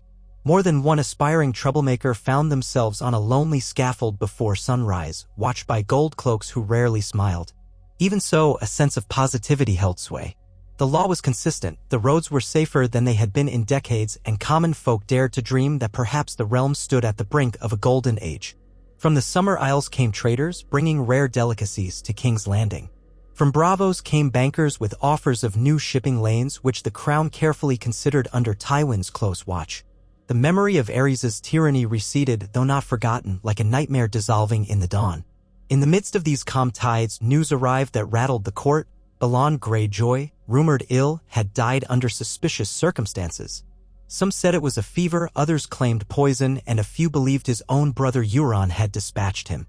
Power in the Iron Islands now fell to Balon's oldest living son, Roderick Greyjoy, or so it was claimed. But Euron Greyjoy, a reaver of dark reputation, contended that he himself should rule. A struggle for succession threatened to ignite among the Ironborn. They were fractious by nature, respecting only strength. Rhaegar saw a potential flashpoint. Should the Iron Islands descend into civil war, it could spill into the western coasts with raids and chaos. With Tywin's counsel and a measure of caution gleaned from Varys's whispers, Rhaegar dispatched a small royal fleet to anchor off the coast near Pike. The show of force was intended to remind the Ironborn that they could not sow death unchecked. At first, both would-be Greyjoy rulers bristled. Tensions ran hot and smaller reavings threatened the Westerland's coast. The situation might have spiraled. But Rhaegar did not relent. He sent envoys to both claimants. If the Iron Islands demanded a kingsmoot or if the rightful heir was recognized by Ironborn custom, the crown would confirm that heir's title as Lord of the Iron Islands. However, if they continued to war among themselves and harass the mainland, the crown would intervene more forcefully. Roderick Greyjoy proved the more moderate of the bunch, but Euron, cunning and cruel, had a knack for stirring trouble. A few savage raids along the coastline tested the king's resolve. The response was swift. The royal fleet, bolstered by Lannister ships, engaged the reavers at sea. Though the Ironborn fought ferociously, they lacked the overwhelming advantage they might have once possessed if the realm had been embroiled in rebellion. With no widespread war in Westeros, the crown could afford to focus resources on the sea. Euron, outnumbered, fled with a handful of ships into open waters, reputedly to wander as a pirate king. Roderick seized the seat of Pike, reaffirming fealty to the Iron Throne. The crisis ebbed as quickly as it had flared. Although there was some bloodshed, it paled compared to the grand rebellions of ages past. Another spark of chaos had been doused. Robert Baratheon took some satisfaction in hearing of battles at sea, wishing he might have taken part. But Rhaegar made sure to share the accolades among those lords who had contributed ships. The king showed particular gratitude to the Redwynes of the Arbor and to the Lannisters for mobilizing so quickly. Tywin accepted the thanks with cool formality. Inwardly, he saw that Rhaegar was a man who understood how to reward cooperation and thereby tighten his control. Each passing year made it clearer that Rhaegar's approach was not softness, but a carefully balanced net cast over Westeros, tying each region's fortunes to the crown's success. So the realm sailed through smaller storms unbroken. Peace reigned longer than many old men ever expected to see under a Targaryen. Aerys' shadow gradually faded, and those too young to remember him grew up in a gentler world. Knights and courtiers alike praised the stability, though a few whispered that such calm was unnatural for the Seven Kingdoms. War was the loom on which the realm's greatest legends were woven, after all. Would the bards have enough to sing about in this new era?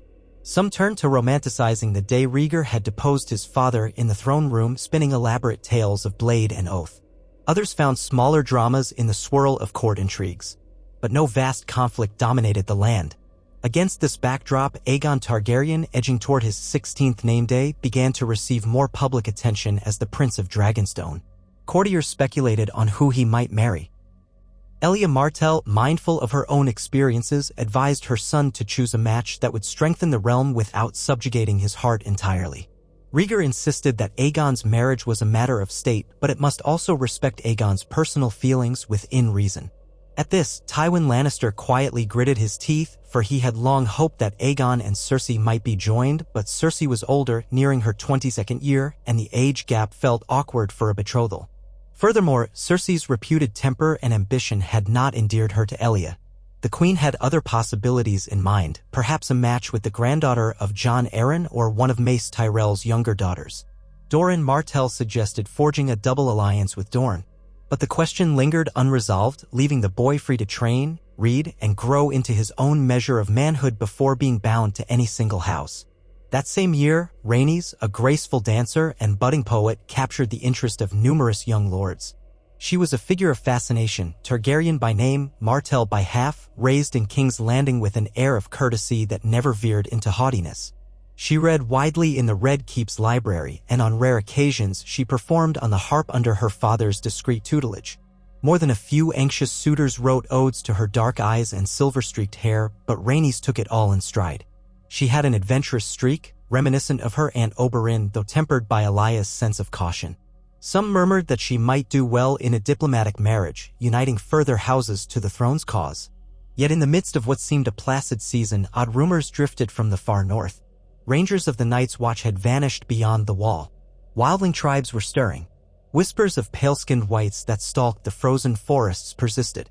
Most highborn across Westeros scoffed such tales had always bubbled up from the far north, especially when winter threatened. But a few new details disturbed the maesters who saw patterns in the stories. Tracks in the snow that led nowhere, bodies found with blackened hands, glimpses of eerie blue eyes in the night. Raven after raven arrived at Winterfell, each message more troubling than the last. Brandon Stark, no believer in the supernatural, felt a chill each time he read them. He dispatched men to the wall to investigate. Meanwhile, Rhaegar's court prepared for winter as best it could, continuing to funnel resources to the Night's Watch. For the moment, that was all that could be done. In one of the rare times Rhaegar confided fully in Ser Arthur Dayne and Ser Barristan Selmy, he spoke of a dream he had not shared widely for fear of sowing panic. He recounted a vision of a darkness sweeping in from the lands of always winter, led by pale shadows with eyes like blue stars. I do not know if it was prophecy, he admitted, voice low in his private solar. But I recall the old texts. If the others truly return, no mortal army will suffice without unity. This is why I have worked so hard to keep the realm at peace. Ser Barristan, who had grown older but no less steadfast, inclined his head. Your Grace, even if these horrors come, we will stand. The realm stands behind you because it trusts you. We are more united now than ever before in my lifetime. Ser Arthur's voice was quieter, thoughtful. Prophecy or not, we have only our swords and honor to rely on. And your will, my king. Rhaegar exhaled. Yes. I only hope that if the long night does come, we have done enough. Such fears did not become widely known yet. The realm's daily business continued. Feasts, minor tournaments, trade with Essos, merchant caravans from Dorne to the Vale, all signs of a prosperous kingdom. The cataclysm that might have erupted with Robert's rebellion never occurred, and so the land had recovered from Aerys' cruelty more quickly than any had dared hope. In the Riverlands, Edmure Tully matured into lordship as his father's health declined. He found an unlikely friendship with Aegon Targaryen, who occasionally journeyed there to practice hawking and learn the lay of those central territories. In the Vale, Jon Arryn took on wards from lesser houses, building new generations of loyal knights. The Aerys soared above the clouds, a watchful sentinel that had not faced war since the early days of Aerys' mania. Dorne continued to flourish under Doran's measured guidance, its desert still fierce, its people proud, but its trade routes vibrant with the crown's backing. Princess Elia's popularity in King's Landing translated into a steady respect for Dornish culture, though not without the occasional biting remark from old-fashioned lords who disliked sun and sand. And so the tapestry stretched onward, each house weaving its own thread, the Lannisters with their relentless ambition, the Tyrells with their bounty, the Baratheons with their boisterous hunts, the Starks with their stoic watch upon the cold frontiers. The Martells with their sly sense of pride, the Greyjoys with their iron will, the Tullys with their honest devotion, and the Arryns with their lofty vantage. All were knitted together more tightly than they had been in generations. King Rhaegar's quiet determination to prevent a large-scale conflict seemed to be working. Years inched on, and the time came when the first chill of a harder winter spread across West Aerys. Frost gilded the fields near the Trident, and snow began to fall in the Vale's higher passes. People in the southern reaches of the Reach and Dorne paid it little mind, but in the north the days grew short, the winds harsh. Brandon Stark wrote to King's Landing that the season's snows had arrived earlier than expected, blanketing much of the Wolfswood by mid-autumn.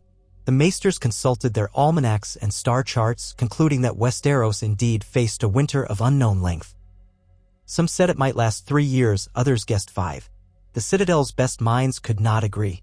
Rhaegar acted decisively. He ordered the distribution of the crown's grain reserves to be carefully planned so that all major roads from the Reach carried supply trains northward. Tywin balked at the cost, but the king overrode him. The realm must be fed. Mace Tyrell, while pouting over how the Tyrell coffers might be strained, recognized the prestige that came from feeding half the kingdom. So he cooperated, albeit with frequent demands for compensation. Meanwhile, the Stormlands readied their storehouses, the Westerlands took stock of their own harvest, and the Tullus oversaw distribution up the Red Fork of the Trident. Rhaegar hoped to avoid the famine and desperation that had once driven realms into bloody fights. Yet as the snow deepened in the north, the Night's Watch sounded fresh alarms. More rangers disappeared. Clusters of wildlings were spotted fleeing southward, claiming some new terror chased them from the lands of always winter. Word of these reports reached King Rhaegar, who soon after received a formal request from Lord Commander Jeremy Ricker of the Night's Watch, pleading for more men and supplies if they were to hold the wall against the rumored threat. Rhaegar consulted his lords in council, describing the letter in somber detail. Some, like Mace Tyrell, scoffed that the Watch always cried about wildlings. Others, like Brandon Stark and Jon Arryn, pressed for greater caution. Robert Baratheon half-laughed, "If these others do exist, give me a good warhammer and we'll see how easily they shatter." Rhaegar did not laugh. "The legends say steel alone may not suffice," he reminded them, referencing old stories about dragonglass or possibly Valyrian steel. "But let us not rely on legends alone. The Night's Watch is an ancient shield for our realm, sworn to protect the living. They ask for help, we will give it." So it came to pass that, in the middle of a deepening winter, King Rhaegar Targaryen declared that men would be raised from each region to reinforce the wall. Not an enormous force, just a steady trickle of trained volunteers or criminals offered a chance at redemption in black, along with resources. He also dispatched Ser Arthur Dayne north with a small retinue to assess the situation firsthand. This caused quite a stir, the Sword of the Morning, famed for his prowess, riding to the edge of the world. Arthur went willingly. He had not thirsted for glory in tournaments lately. At times, he seemed quiet, as though anticipating some greater test of his skill than any mortal knight had yet offered him. Barristan Selmy remained behind to protect the royal family. The king would not risk losing both of his greatest knights. A few lords complained. War was expensive and winter had only begun. But Rhaegar held firm, explaining that a kingdom unified in peace must also unify in vigilance. He invoked the old phrase, "Night gathers, and now my watch begins." Hearing such words from the king himself stirred many hearts, especially among lesser knights and younger sons who saw a chance to carve out some measure of honor in the austere wilderness of the far north. Soon enough, black-clad columns marched on the King's Road, heading to Castle Black. There, the men of the Night's Watch, once so few, received a modest yet meaningful influx of new blood. Food arrived by wagons, courtesy of the crown's coin. In the swirling snow, the watchfires of the wall glowed a bit brighter. Hope took root even among the gloom. Ser Arthur Dayne wrote back with his initial impressions. "The wildlings speak of white shadows that kill with cold, that the dead themselves walk. I have seen no such thing yet, but the fear is real. The wildlings press southward in desperation. If we do not prepare, they will come in numbers too great for the wall. They claim the others hunt them in the night." When Rhaegar read the letter aloud to Elia and a few trusted counselors in his solar, the room fell still. Tywin Lannister sneered a little at talk of white shadows, but even he could not deny that something was driving the free folk south. Brandon Stark, who happened to be present after a brief stay in the capital, exchanged a long look with Rhaegar. "If Arthur Dayne himself sees the fear, we must take it seriously," the king said. Brandon nodded. Robert Baratheon, leaning against a marble column, ran a hand through his thick beard. "My storm lords won't like hearing that we need to watch for ice ghosts," he said with a short laugh. "But if you call me to war, Rhaegar, I'll bring my hammer. It's too damned cold in the north for my liking, but I've never turned away from a fight." Rhaegar managed a faint smile. Once in another life, Robert might have hammered Rhaegar into the ground in a different rebellion. But here they stood on the same side. "I hope it won't come to that," Rhaegar said. "But if it does, I will hold you to your promise." So the realm braced itself for the advancing winter. As snows thickened, even the crownlands felt the icy sting. Ships arriving at King's Landing sometimes bore frost on their decks. The world grew still as though holding its breath. The small folk, scurrying to keep fires lit and bellies fed, pinned their hopes on the crown's generosity. And indeed, no region starved, for grain stores were methodically allocated. Starvation, that ancient foe of winter, was kept largely at bay, though pockets of hunger emerged in the poorest hamlets. Raids from wildlings occasionally reached the Gift and the lands south of the Wall, but the Watch, reinforced, beat them back. Often they took the survivors captive, offering them a place in the Watch or letting them scatter. Word spread that King Rhaegar's men showed more mercy than the old kings might have. Some wildlings whispered that perhaps it was better to kneel than to freeze or face the unknown terrors of the deep north. Such was the shape of things when Ser Arthur Dayne's next raven arrived at the Red Keep, bringing news that changed the tenor of the entire realm's winter vigil. "I have seen them," his letter began. "I cannot explain how, but I have witnessed the remains of men half-frozen, with eyes of blue that do not blink, rising to attack us in the night. The wildlings call them whites, commanded by inhuman others. Castle Black is uneasy. We have lost men. We killed the whites with fire, and Dragoglass is rumored to work as well. I urge your grace to take this threat in earnest. I ride at dawn to track them further." The letter was spattered with some dark stain, perhaps old blood. All in Rhaegar's circle who read it felt a chill deeper than mere winter. This was no rumor, no wildling tale. Arthur Dayne, the Sword of the Morning, was not prone to fancy. The king shut his eyes after reading, recalling every dusty tome he'd ever studied about the long night. He thought of the prophecy he had once believed was his burden alone, then that of his children. But prophecy or no prophecy, the threat was real. Elia, seeing the dread in her husband's face, placed a hand on his shoulder. "This is what you feared," she said gently. "We must not face it unprepared." Tywin Lannister, when told, tried to argue caution. "We cannot muster the entire realm for a ghost story. The roads are covered in snow. What is it you propose, a grand army sent north in the dead of winter to fight illusions?" Rhaegar's voice remained calm, but a spark lit behind his violet eyes. "Ser Arthur's letter speaks plainly of men who rise after death. There is no question of illusions. We face an evil older than our petty wars. We must call the banners." Brandon Stark, though seldom in complete agreement with the Targaryens, nodded. "I will rally the north. My father always taught me that if the wall falls, all the realm falls. We Stark say there must always be a Stark in Winterfell. But I think there must also be swords at the wall." Robert Baratheon turned to Tywin with a snort. "You're worried about illusions, Lannister? Look how many illusions it took for Ser Arthur Dayne to write that letter. That man is worth 10 of anyone. If he says the dead walk, I believe him. By the gods, I'd rather face an entire host of mortal foes than an army of corpses." And so, the conversation shifted from disbelief to action.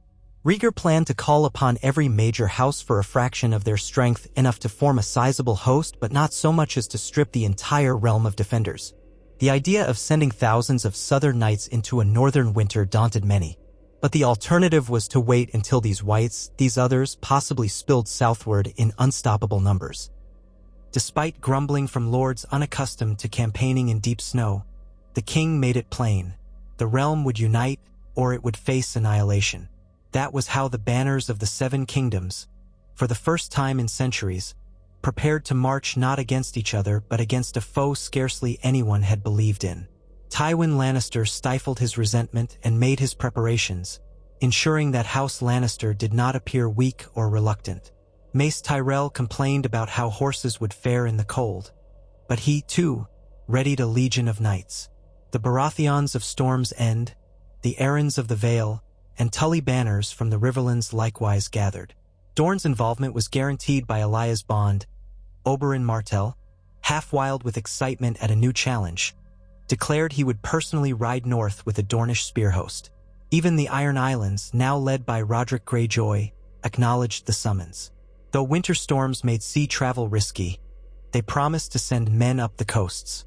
A tide of steel was forming, not to dethrone a mad king this time, but to protect the living from a threat beyond mortal comprehension. In the midst of these frantic preparations, King Rhaegar sent ravens to the citadel, to every house, urging them to recall the stories of the long night. Dragonglass was said to harm the others, as was Valyrian steel. He asked for any caches of obsidian to be sent north, for blacksmiths to craft arrowheads from it. House Dane's rumored supply in the Red Mountains of Dorne might prove invaluable if they could locate the right quarry. Old Town's maesters scrambled for texts that might reveal more secrets. So, in an unprecedented scramble, weapons of dragonglass were fashioned across the realm. Blades, arrowheads, spear points, anything that might prove effective against these fabled foes. As the swirling snows thickened and the new year turned, the king himself prepared to ride north. He could not in conscience stay behind, not when men were to risk their lives against an unearthly threat. Yet the idea of Rhaegar risking the Targaryen line caused great alarm at court. Tywin Lannister tried to dissuade him. Elia, though she understood her husband's sense of duty, worried for their children. In the end, it was decided that Prince Aegon would accompany Rhaegar to learn the art of command and stand as a symbol of unity, while Princess Rhaenys and Elia remained in King's Landing to govern in the king's absence. If the unthinkable happened and both father and son fell, Rhaenys might still preserve the Targaryen line. It was a grim contingency plan, but a necessary one. Before departing, Rhaegar knelt before his wife, taking her hands. "I pray we shall return victorious," he said. "If the gods are good, this will be our realm's finest hour, united against a common foe." Elia kissed his brow. "The gods must be good. Go, my love, and keep our realm safe." Aegon, earnest and tall, swallowed his nerves, trying to mask any fear. He wore newly forged armor chased with red and black detail, carrying a sword that Barristan had gifted him. The boy, nearly a man, was determined to prove himself worthy of the name Targaryen. The great host began its slow march, converging on the King's Road from all directions. The difficulties were immense. War horses slipping on icy roads, supply wagons lagging behind, the bitter wind gnawing at southern nights unused to such cold. Yet the impetus remained strong. Reports from the Night's Watch said more whites had been encountered, that Arthur Dayne had led several sorties beyond the wall, fending off small packs of dead men. Whenever they clashed, they lost a few brothers to frostbite or unnatural blows, but still they held. If the others were mustering something larger, it had not yet materialized in full. That gave the realm precious time to prepare. By the time Rhaegar reached Winterfell with the vanguard, Brandon Stark had mustered his own forces on the snow-laden plains surrounding the castle. A tense camaraderie filled the ranks as southern and northern men mingled. Some froze in the biting wind, but large fires roared in the courtyards. Robert Baratheon arrived soon after, cursing the cold at every step but also smiling at the chance to test his strength. Mace Tyrell, after a miserable journey, barked orders at his men to keep formation. Tywin Lannister arrived with a well-supplied column, a testament to Lannister wealth and organization. Jon Arryn's banners fluttered. The Tully Fish was there, the Martell Sun and Spear, even the Golden Kraken of the Iron Islands, though fewer in number than the others. It was a spectacle no one alive had seen. Nearly all the might of the Seven Kingdoms assembled not for civil war, but for a unified cause. Had anyone told them years ago this would happen, they might have laughed. Within Winterfell's great hall, King Rhaegar convened a council. Lords crowded around the tables, warmed by multiple hearths. Outside, the snow fell steadily. Rhaegar stood at the head, his regal bearing contrasted by the simple black cloak trimmed in fur. On the table lay letters from Castle Black, detailing the Whites' movements and skirmishes. "We march at dawn," the king declared, voice carrying in the hush. "We shall reinforce Castle Black and the other forts. We must see for ourselves what menace lurks beyond the wall." Some lords shifted uncomfortably. They had never dreamed of venturing north of the wall. The very idea unsettled them, but none openly defied the king's plan. They had marched this far, after all. Brandon Stark announced that he would accompany Rhaegar alongside a retinue of northern lords. Robert Baratheon pounded the table in agreement. He was ready for battle, be it mortal or otherwise. Tywin Lannister, less enthusiastic, said that he would remain at Winterfell to coordinate supplies, but he would send Ser Gregor Clegane and a contingent of knights to fight if needed. This arrangement suited Rhaegar well enough. Tywin's command of the supply lines was crucial. That night, torches burned throughout Winterfell's courtyards. Soldiers in various cloaks, some in bright Tyrell green, some in Lannister crimson, some in Baratheon gold and black, and many in stark gray crowded around barrels of mulled wine, stamping their feet to keep warm. Conversations buzzed with both fear and excitement. Was it truly a legendary battle they faced? A war for the dawn? Or would this prove to be a minor skirmish after all, a wildling threat overblown? In the shadows, Varys moved quietly, listening to men's whispers. Littlefinger, who had traveled with the Tully contingent, sipped spiced wine, eyes glittering with new schemes. Even in the face of supernatural rumors, ambition did not vanish from mortal hearts. Morning came, gray and cold, with the sky threatening more snow. A portion of the host marched north alongside King Rhaegar, Brandon Stark, Robert Baratheon, and other bold lords.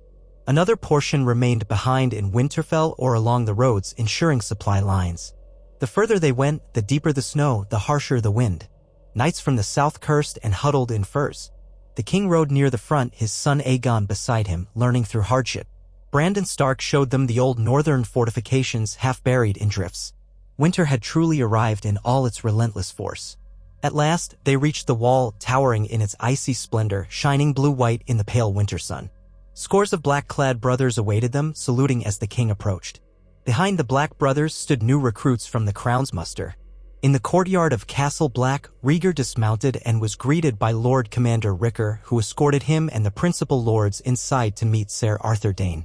The Sword of the Morning, no longer in pristine white cloak, wore thick black leathers and looked tired, as though he had not slept well in weeks. He bowed to the king, then clasped arms in greeting. "You came," Arthur said quietly, relief flickering in his eyes. "I feared the realm might dismiss our tidings as fables." Rhaegar's voice was hushed. "The realm stands behind you. Show us what we face." Arthur spoke grimly of the raids, of how whites fell upon isolated groups at night, driven by the others lurking in the far north. He described how only fire or dragonglass seemed to destroy them. Steel would hack them apart, but the severed limbs kept moving until burned. It was the stuff of nightmares. A hush fell on the lords present. Robert Baratheon let out a tense breath. Brandon Stark's jaw clenched. Aegon swallowed hard but said nothing, just stared with wide eyes at the evidence before him. Arthur had even kept a blackened white's hand in a sealed cask, a revolting trophy that still twitched occasionally. No one doubted the threat now. The watchers on the wall had faced it firsthand. The question was how to proceed. Lord Commander Rickard believed that the others tested the Watch's defenses, probing for weakness. Arthur Dayne suggested a bold foray beyond the wall to locate the source of these attacks, some rumored Heart of Winter, or a gathering place of the others. Rhaegar agreed that they must not wait to be overrun.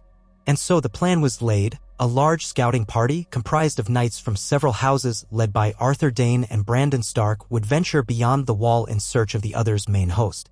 Rhaegar himself intended to join, though many urged him to remain at Castle Black for safety.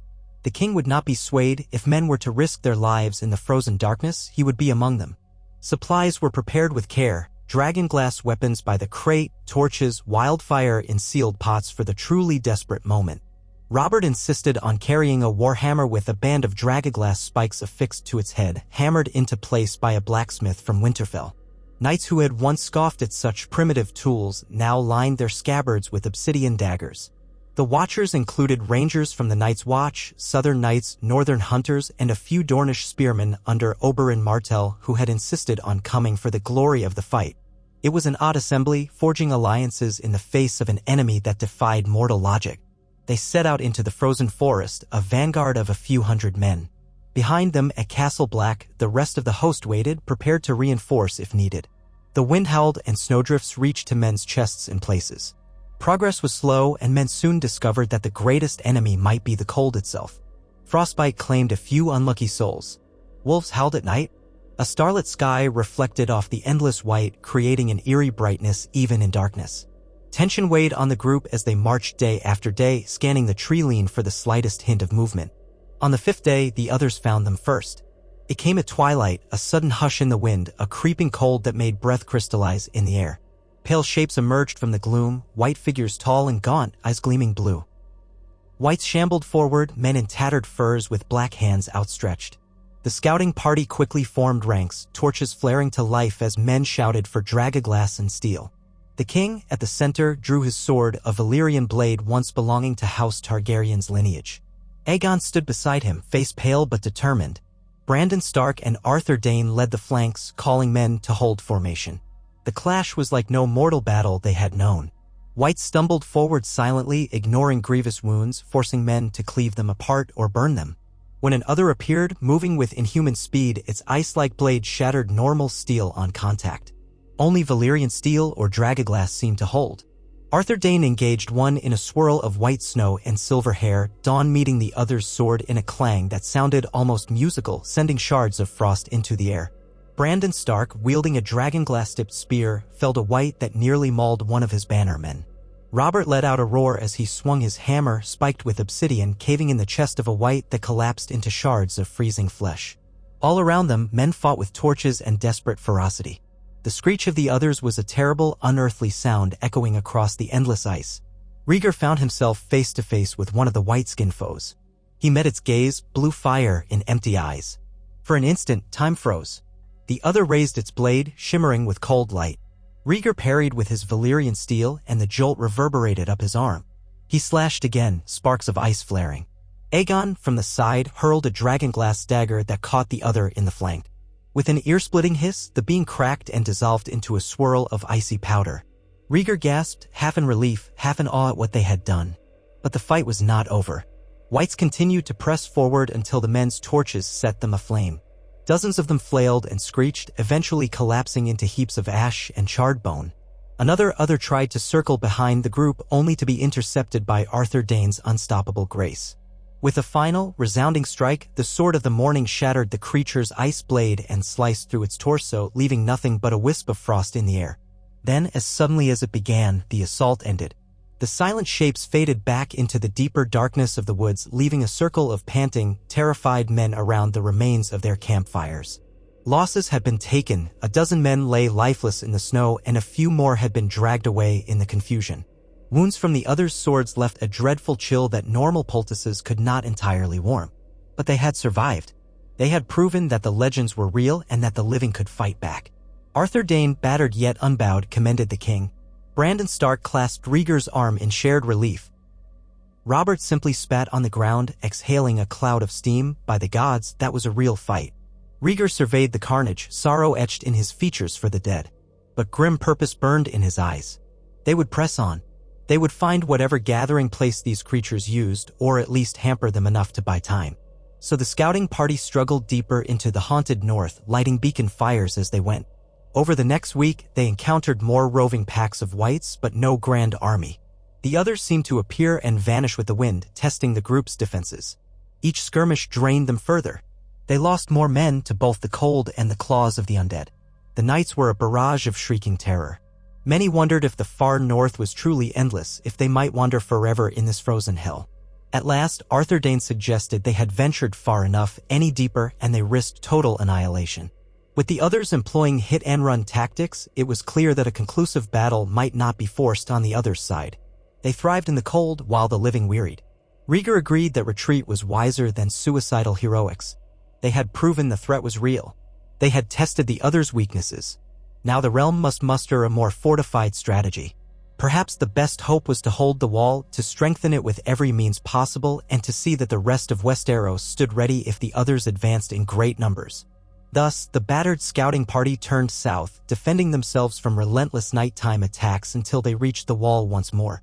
Their numbers were diminished, and the survivors bore scars that would never fully fade, some physical, some lodged in the corners of their memories, replaying the silent horror of those blue-eyed dead. When they stumbled through the gates of Castle Black, the brothers of the Night's Watch received them with solemn respect. A few ravens had carried word of the earlier battle, so the entire fortress waited to see how many would return. Brandon Stark, Robert Baratheon, and King Rhaegar himself were among the living, though each showed the weariness of men who had fought nightmares in the snow. Aegon was alive as well, having proven his mettle in that first onslaught with the others. A hush spread through Castle Black as Rhaegar delivered a short address. We have seen what waits in the frozen waste. The others are real, and they are deadly. But they can be fought. Fire, obsidian, Valyrian steel, all are weapons we can wield. We must hold the wall, or all the realm may be lost. From that day on, the entire host dedicated itself to fortifying the wall. The presence of so many southern lords at Castle Black was surreal. Tyrell knights patrolling the ramparts, Lannister men piling up stockpiles of dragon glass, Martell spearmen huddled by the fires. Robert Baratheon boasted of smashing 2 whites with a single blow. Brandon Stark oversaw the northern contingents, ensuring they used their knowledge of winter warfare to help train those unaccustomed to the cold. The king moved among them, giving orders, praising the valor of men from all corners of Westeros. He wrote letters to Winterfell and King's Landing, urging that more obsidian be quarried, that blacksmiths across the land produce additional arrowheads, and that every corner of Westeros prepare for the possibility of a longer campaign. Word of the true threat spread quickly. Though fear rippled across the land, many found hope in the fact that the king and his lords had confronted the others and returned victorious, if bloodied. At Winterfell, Tywin Lannister handled logistical concerns with ruthless efficiency, making sure caravans of supplies continued to roll north. Littlefinger found opportunities to profit in the process, organizing certain trade deals for southern goods at high prices. The realm, however, paid these costs, for it was better to suffer some unscrupulous dealings than to let the men at the wall starve or freeze. Meanwhile, ravens flew far and wide, carrying the king's warning. The true war was not between men, but between life and death itself. Some across Westeros were slow to believe in old legends come to life, but none doubted that a monstrous winter had fallen and that the crown believed a great danger brewed beyond the wall. Skeptics might roll their eyes in taverns, but they could not deny that an unprecedented portion of the realm's armies was stationed in the north. All the while, Rhaegar's sense of prophecy churned within him. He had a dream once more, a vision of great swirling snow, of dragons made of light fighting shadows in the sky, of a dawn that broke only after terrible cost. He woke in a cold sweat, determined to see that cost minimized. Aerys' madness had almost doomed the realm to a civil war that might have left it ripe for the others to sweep in unopposed. By fortune or by the gods, Rhaegar had quelled that madness and kept the kingdom largely intact. Now it would face its gravest test. Perhaps this was always fate, that the Targaryen line survived not to rule men but to unite them when the darkness returned. As winter deepened, the king and his allies hunkered at the wall, establishing a network of lookouts and patrols beyond it. They waited for the others to strike in force. Every day, the watchers scanned the horizon of endless white. Every night, they listened to the winds howl, wondering if that eerie shriek might signal another assault. The realm held its breath. From Dorne to the Vale, from the Arbor to the Eyrie, prayers rose that the king would hold back the nightmares rumored to lurk in the far north. Every house had sent men or coin, some grudgingly, some eagerly, but all bound by the knowledge that what lay beyond the wall was unlike any foe they had faced before. And so it was that Westeros stood on the edge of an unthinkable war. The living against the dead. The same land that might have torn itself apart in Robert's rebellion or any number of civil conflicts now faced the cold truth that mere mortal squabbles paled beside the threat of an ancient evil. Only unity and vigilance, guided by a king who understood both duty and mercy, might see them through. All eyes turned north to that colossal wall of ice, behind which marched a silent legion of whites and the pale, deathly figures who commanded them. What had once been songs and myths had stepped into the world of men, and a Targaryen king who had nearly lost himself in the swirl of prophecy now stood ready to confront that prophecy head-on. In King's Landing, Princess Elia governed with a steady hand, ensuring that the southern lords maintained order and that supplies continued to flow. Rhaenys, torn between wanting to join the fight and fulfilling her mother's instructions, helped with the administration, reading messages and learning how to lead from the seat of power. The city's populace, uncertain and afraid, spoke of ghosts and White Walkers in hushed voices. But they also recalled that Rhaegar Targaryen had been the prince who sang, then the king who overthrew his father without bathing the realm in blood. If any king could save them from monstrous legends, perhaps it was he. Beyond the battered Frostford forests, somewhere in the labyrinth of ice north of the wall, an ancient power stirred, just as men once stirred rebellions in the south. The final confrontation, it seemed, was not a question of if, but when. And in that confrontation, the lines of petty feuds blurred into insignificance. It was life against death, the realm's fragile unity against the timeless hunger of winter's darkest children. Whatever might come, all would remember that, once upon a time, the wolf and the dragon never met in a moment that would have sparked a civil war. Instead, the Targaryen line stayed whole, forging a fragile but enduring peace, so that when the true war loomed, Westeros did stand divided, but as one people, rallying beneath the standard of a dragon determined not to let the light of dawn be extinguished by the endless night.